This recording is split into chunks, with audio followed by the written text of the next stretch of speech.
Hello everyone and welcome back to another episode of Joshua's Inferno. As always, I have to say thank you to all my subscribers, all my family, all my friends, everyone trying to help me get this bad boy off the ground. If you've not subscribed yet, please do so. Share my videos. You're watching the damn thing, so at least help a brother out. So I come at you guys today due to the unprecedented time that we find ourselves in this country. And that is near the end of midterm elections. I've had a lot of people that have reached out to me in the past asking for some political advice, and they seem to not take state and local elections as seriously as they do presidential elections. State and local elections will far more affect your own individual life than a presidential election will. So I don't give a shit who you vote for. If you know me personally, you know how I feel. But I want you to get out there and make sure that you're letting your voice be heard. And not like CNN or like NBC. That's all bullshit. I want you to actually go do your own research. Think about what's going to affect your individual life and not what, someone up in CNN or some other major, Fox for that matter. I really don't care too much for Fox. What they think you should think. Do your own research.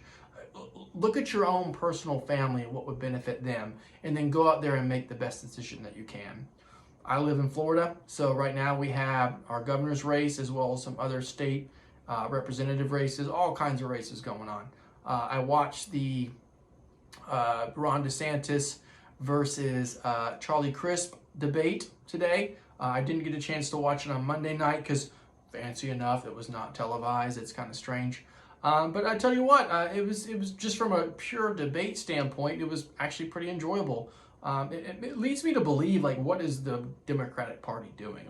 I understand that Charlie Crisp is not a true Democrat. If you don't know that, then go do some homework, because Charlie Crisp, when he was the governor of Florida, he was a Republican. He may be a rhino, but his goal is to get elected. So that's important to know. But I tell you what, he did a great job of articulating his thoughts, and he can complete sentences. Who would have thought? And, he held up against Ron. Now, if you know me, you know how I feel, but I was overall pretty impressed, and no matter what the results, I hope that we're going to have a good guy at the helm for the state of Florida. Because, if you really think about it, it's all a big trickle-down effect. When you go from local to governors to federal representative states to legislative branch, the whole way down, judicial branch, it's all a trickle-down effect. So get out there, let your voice be heard, so we can get ourselves out of this current predicament that we're in. Right now, globally, it's maybe one of the craziest, it's definitely the craziest time in my lifetime. Since COVID has hit to now, it's been quite the shit show. So, just to name a few things that I'm sure you guys are pretty familiar with, number one being inflation. Right now the Fed says that we're at 8% inflation, which I think is probably a little bit higher than that. And it's funny because people don't know how we got here.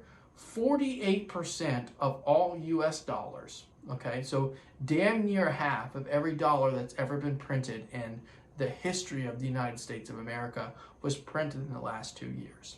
So when you print that much money, you're going to see inflation. Now, I know that it's not 100% on politics, and the Fed has some control of that as well, but it just goes to show you that if you don't put the right people in place, then next thing you know, the biggest thing that could be getting hit is your pocketbook. So keep that in mind. We have Russia, which if you watched one of my videos before, I was completely wrong. Russia is at least on their second, if not third draft against Ukraine. So they're still fighting the Ukraine. We have China. If you follow economics, China's stock market took a 40% dump on Monday. So they're feeling it big time economically. We got North Korea shooting rockets over Japan. Just, let me just, no problem. Just let me just shoot it right over you. And this is, I'm going to say that it's personally on our president. It's on our current administration, because we can't, and I get it, people, we're emotional creatures, right? So we put a lot of emphasis on our emotion, but we don't always think of things logically, especially from a political standpoint. It's nice, it's good to make sure we have ethics built into some things, and maybe ethics isn't the right word, but we have some emotional responsibility to some other issues that don't always just go the financial side. But guys, we got to get this shit under control. I mean, love him or hate him, Trump was a businessman, so he understood how to run a business. And I'm not like a Trump fanboy, especially at first. I actually didn't like Trump, but at least he knew how to run the damn balance sheet. We got Joe in there who can't even talk, and that's all spawned off of emotional reaction voting. And I'm not saying that if you voted for Joe Biden, you don't know what you're talking about, but you just got caught drinking the Kool-Aid. So, as they say, bullshit walks and money talks. Is that the right thing? I think I fucked that up. Bullshit talks and money walks. I don't know. Money talks and bullshit walks. That's what it is. Jesus Christ. Money talks and bullshit walks, right? So we've let the bullshit in. We've let the emotion get the better of us in 2020. It's time to let the money talk, right? If you're sick of paying outrageous, I saw that California is like at $7 a gallon for gas. So if you're sick of paying outrageous gas prices, if you're sick of this just kind of annoying political polarization where everything is, see, that's the problem with these episodes, is they can just spawn off into so many different topics. And I want to break them up, but this is important because we only have a few days. At least in the state of Florida, it's November 8th. So it's important to think of all this before you go and cast your vote. The majority of the left, their main talking points are going to be on abortion, women's rights, which personally I am pro-choice. I'm pro do whatever the fuck you want to do. Just make sure you don't tell me what to do. And I think that's something that the left needs to better understand. And maybe that's always been something that the left has kind of struggled with. And honestly, the right too. Like, I'm much more of a libertarian than I am anything else. So I try to look at things separately. And there's a lot of hypocrisy both on the left and the right. So the sooner we can quit this political polarization and come together and start moving this forward, we're going to be fine. But I still think we have a ways to go. And part of it might be that no one wants to admit they're wrong. Like Trump was an asshole. I liked him. I disliked the tax cuts and the economy booming. But I get how a lot of people didn't like what he said. A president probably shouldn't act the way that he acted. But the overall fact of the matter is that Trump broke the system.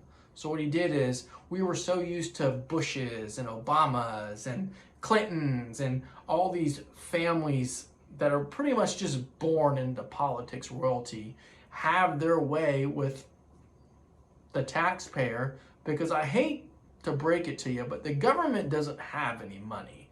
The only money that the government has is from the taxpayers. So we had Trump that came in and kind of broke that system of lifelong politics and lifelong politicians getting the job of a presidency, to where, granted he's a billionaire, obviously he's successful in something, was able to go in there and take the show. So moving forward, I would love to see more of that. I would love to see even just a local business owner in my town run for, which there is a guy running for the Florida House of Representatives he's running for. And he's a local business owner in my town in Florida. So that's awesome. That's awesome. I want to see more people that I interact with that live the same life I live, at least to an extent, jump into there, versus these, career politicians that all they want to do is just continue the movement forward of whatever they think is best. And what it's going to take is us. It's going to take the voters. It's going to take people educating themselves. So no matter what it may be, I don't care if you want to vote Democrat. I don't care if you want to vote Republican. I don't care if you want to vote Libertarian. I just make sure you educate yourself, and just don't, and it's so hard, but just don't take it at face value always. Think of things logically and emotionally. It's really hard. Emotion will overtake a lot of your thinking, and you'll react specifically on one topic, like, for example, like the abortion, like we talked about. So just do your best. Take this shit seriously, because I don't know about you, but I'm sick of paying $4 a gallon at the pump. I'm sick of going into the grocery store and getting like 3 damn things and it's $90. It's time to get this shit show back on track, okay? So stay tuned for my next video. I'm going to dive into the Fed a little bit more, and we'll touch on that inflation bit. But I know it's a very broad episode. What I want you to take out of it is that just hold some precedent in local and state elections, because at the end of the day, that's either what's going to make or break you. So I hope you all have a great day. Stay golden.